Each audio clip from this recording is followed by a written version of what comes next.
Hi, I'm Ellie, and my mini lesson is going to be on student writing conferences.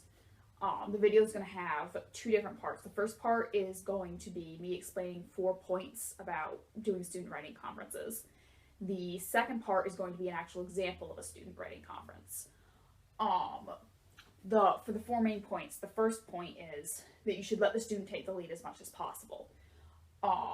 This changes the atmosphere of it from the teacher's like sitting there telling you how to write your paper and pointing out things you did wrong to you're consulting with someone else who's also going to be a fellow writer on how you can improve your paper, and gives the student the habit of taking initiative in correcting and improving upon their own work.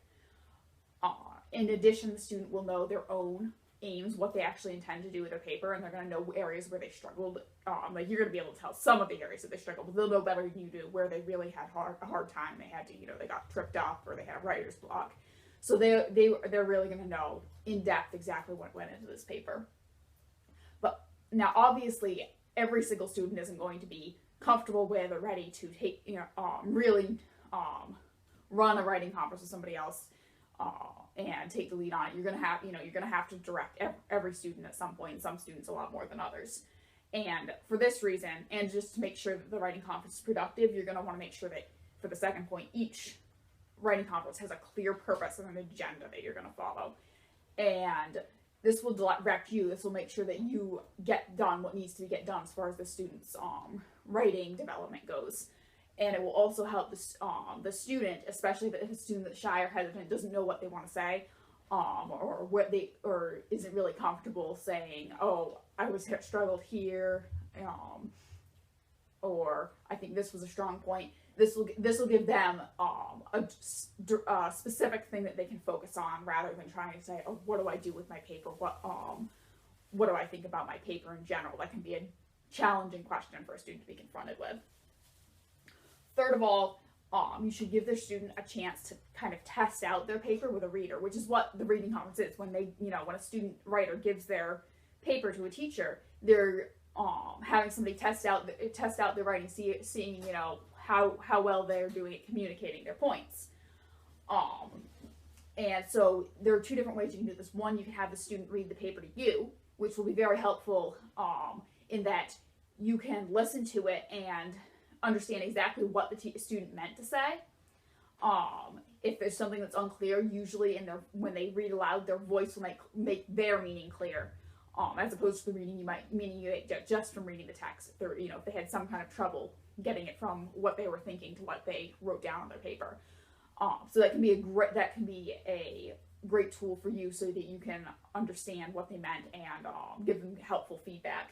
It can also be very helpful if you do it the other way around, where you read to the student, because they'll hear exactly what the reader's going to get from what they wrote. They'll hear what they're going to think and how they're going to read it, and that can be really helpful to the student to understand what they wrote down actually sounds like to somebody who's getting it.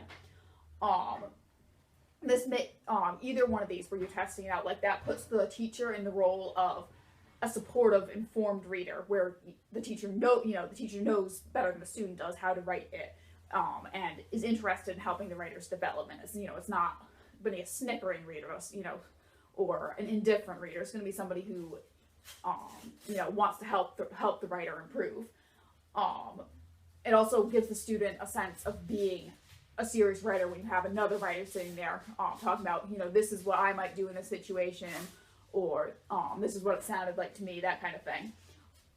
If it's a really long paper, obviously a writing conference, you're not going to be able to read the whole paper through. So you might want to ask the students specific parts where they, weren't quite sure how to word something, that kind of thing. Have them, read a certain portion of it to them, or have them read a certain portion of it to you, whichever way you decide to do it. And the fourth point is you're going to want to make sure that by the end it's clear what the student's going to do for the next meeting. You're going to want the papers that you the goals that you work on in your meeting. You're going to want your papers. You're going to want to make sure that they're not something they've already done it, and this is your grade, and this is what you could have done to do better. You're going to want to make sure these are ongoing papers. That they're going to bring a draft to you, but the final grade is going to come in later. And in fact, you can also, depending on what kind of class you're teaching, you may want to have them bring in papers for other classes and help them, you know, work on the writing aspect of that in your class, and they can hand it in. And that's what I'm going to be doing. The example I'm going to be doing in the mini lesson. This is actually going to be a student with a paper for another class. And so by the end of that by the end of the meeting, you're going to want to make sure that the student knows what they should be doing for the next class and has some clear goals in mind. Preferably, if possible, you want the student to come up with the goals themselves and to know, to decide what would be good to improve their paper. So in a minute here, we're going to do the example lesson. Come in. How are you doing today, Sam? I'm good. So what do you have for me today? My refugee crisis essay.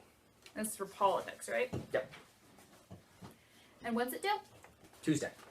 Oh, good. So you've left yourself plenty of time for revision. Now, can you tell me briefly what the assignment was? We had to do research on the migrant crisis in Europe and give an opinion on it. Your opinion on what specifically? Whether or not the refugees should, the country should help refugees. So does that mean temporary asylum or permanent resettlement or just giving food and water, or what is it? Or is it not that specific? I think just let them into the country. Okay, so what position are you arguing from?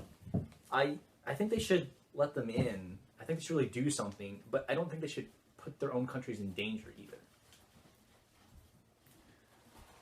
All right. So now when I do my read-through, is there anything you know right now you want me to pay attention to? Yeah, I feel like I repeated myself too much in some places. And the quote, I thought it sounded funny. All right, I'll watch repetition and I'll take a look at the quote. Let me know when you're ready. Ready. The migrant crisis of nomads from Syria and other countries coming to Europe is a difficulty that the whole continent, in fact the whole world, must learn to confront. The refugees are absconding from places that are terrible, where evil groups such as ISIS and other terrorist organizations are murdering people. It is obvious that the refugees are in danger. However, the countries that the immigrants are coming to, like Germany and Sweden, are also having trouble tackling the huge amount of refugees that are entering the countries without any possessions. In addition, there are always the danger of so-called refugees really being terrorists that are pretending to be refugees and sneaking into the country. Also, some of the refugees and their children are not assimilating well into European society. This is a problem because they could become terrorists, but we cannot give in to Islamophobia. So all in all, the crisis is exceedingly complicated, but the European Union must do its best. The journey of a refugee from Syria is incredibly hard. They have to escape from their home in the night and can be shot at on the way. Once in Europe, it is not any better. There's no help there. They have to cross the Aegean Sea into Greece, all while being petrified that they'll be forced to become part of ISIS. It is a dangerous expedition on the water, though not as dangerous as the Mediterranean route, but they are putting their lives at risk, as 500 people have perished, and so they are obviously in need of getting away from Syria. As Worcestershire says, no one puts their children in a boat unless the water is safer than the land. Europe and other states around the entire world must help the desperate refugees. The countries of the European Union are also having trouble, though. They do not have the capital to feed and clothe all the people who are coming. Almost 1 million individuals will come to Germany this year, and in one town there are way more refugees than Germans that live there. Hungary has put up a fence, and Slovenia is thinking about it because there are so many people coming, and some of them have been holding riots and burning tents in various states. Also, some of the countries will not take any more immigrants in. This is because they want their nations to stay the same. Finally, there's an obstacle of terrorism for Europe. This is an especially big hindrance because of the attacks in Paris, of which one or more of the attackers pretended to be a refugee. Also, all the other assailants were European citizens who came from immigrant families. It is an immense danger for Europe. There have been lots of occurrences, and ISIS is making threats that they will do more. Some people have even called to only letting Christians, but mostly asylum seekers are Muslims. The European Union must support the expatriates. There's no question that they need assistance. But there are also complications for the realms that they're coming to, no doubt about that. Terrorists have killed hundreds of people in Europe, and a lot of Europeans are alarmed. But we can't give way to Islamophobia. Most Muslims are peaceful, but all in all, there is a hazard. Okay. So, Sam, tell me about your paper now that you've heard someone else read it. I don't like the ending. Why not? It sounded like I was just saying a bunch of random stuff that came into my head. Why do you think it sounded that way to you? I don't know. At first I was saying one thing, and then I was saying another. Maybe I should just leave out the stuff about the terrorism. Well, you could do that. It would make your paper simpler.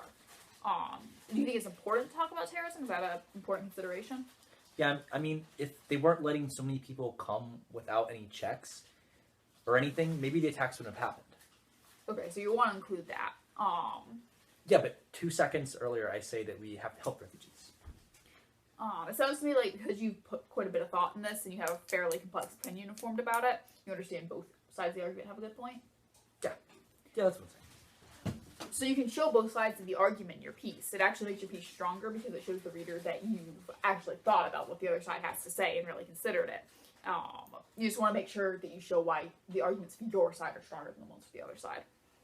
But I don't know. I don't know that either of them is better. Europe really should do something, but they shouldn't have to put their own countries in danger. You can make an argument that's not either just let everybody in or don't let anybody in at all. It could be, like, I know some people have suggested just have really extensive background checks just against these attacks. Maybe Europe could make the refugee camps better. Most of the refugees are already out of their country, but they don't want to stay in the camps because they're so bad. That would be a good argument, and all of your points would support it, right? Because you're helping the people who need help, but you're not putting the countries in danger. You're taking the effect on them. Yeah, so...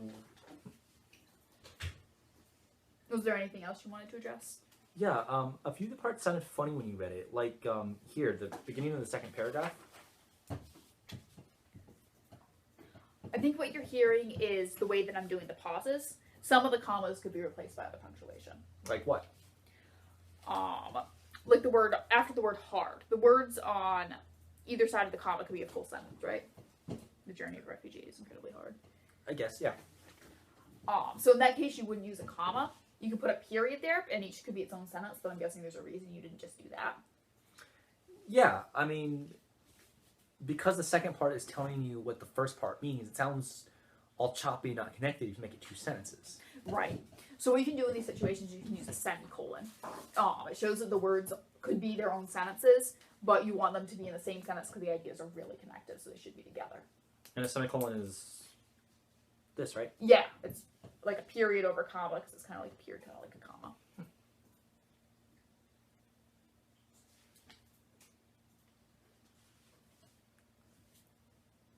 And then for the next sentence, I can use the semicolon too? Yeah, you can use one. If you use more than one, you're going to want to add an and between the second and third parts of the sentence. All right. What else did you want to talk about? That's it, I think. All right, I think you covered most of what occurred to me. I didn't really think repetition was a problem. Well, I kept using the word migrant and refugee over and over. Oh, I wouldn't worry too much about that. It's going to be unavoidable in a piece about migrants/refugees. I got the impression you tried to switch out some of the words that were repeated with synonyms. Yeah. You want to be really careful doing that. The source will give you similar words, but not exactly the same a lot of the time. Like nomads. Nomads are people who move around looking for food specifically, so it sounds funny in this context. Oh. A good rule of thumb is don't use a source unless there's like a specific word that's at the tip of your tongue you just can't think of. I know you always hear, oh, you shouldn't reuse words, but sometimes it's unavoidable, and some words just don't have a lot of good substitutes. There's nothing wrong with short words either. Okay. There's one more thing. The quote. I thought you worked the quote in pretty nicely. The one thing I might do is give more details about what the refugees are fleeing from. That could bolster your point. There's a good reason people are leaving.